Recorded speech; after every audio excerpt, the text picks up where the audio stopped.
Hello প্রিয় HSC পরীক্ষার্থীরা, সবাই কেমন আছো? আজকে চলে আসলাম নতুন আরেকটি ডিরেক্ট নারেশন নিয়ে। এটা কিন্তু খুবই ইজি, আমরা কিন্তু একটু চেঞ্জ নিয়ে আসছি, আমি একটু ডিফারেন্ট নিয়ে আসছি আজকের ক্লাসে। যেমন হচ্ছে গিয়ে এখানে কিন্তু আমাদের আয়ের পর মে আসছে, মে হচ্ছে আমাদের একটু মডেল অক্সিলারি না, আগে আছে একটু চেঞ্জ আছে এখানে। তো এখানে কি আসছে যে আমরা এই যে সেন্টেন্সে কিন্তু কোনো প্রশ্নবোধক চিহ্ন নাই, রিপোর্টেড স্পিচে নর্মাল, তাহলে প্রশ্নবোধক ছাড়া হইলে আমরা কিভাবে করি?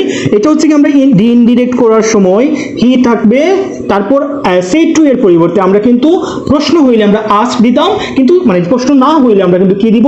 সেড টু এর পরিবর্তে আমরা টোল্ড দিব, told. Okay, told me, he told me. এখন হচ্ছে গিয়ে আমরা কমা একটা সেন্টেন্সকে সংযোগ করার জন্য রিপোর্টেড স্পিচ লেখার আগে আমাদেরকে কমার পরিবর্তে প্রশ্নবোধক না হইলে আমরা এখানে ডেট দিব। কি দিব? ডেট দিব। যদি প্রশ্নবোধক হইতো তাহলে আমরা এখানে ইফ দিতাম, ঠিক আছে?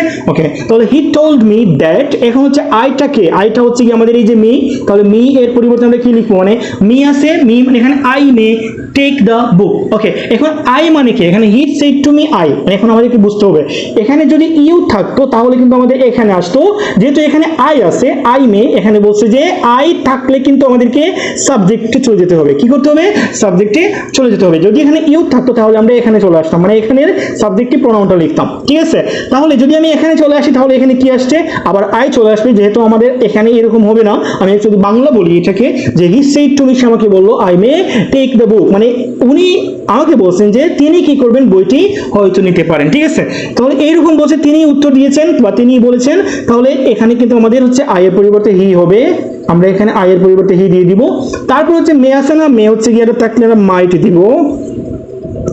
এখানে টেক ভার্বের কোনো পরিবর্তন হবে না, দ্য বুক কোনো ধরনের কোনো পরিবর্তন নাই, যেরকম আছে ওইরকম। That's it. এটা হচ্ছে আমাদের ইনডিরেক্ট করার ইজি যে নিয়মটা। ওকে, সি ইউ নেক্সট ক্লাস।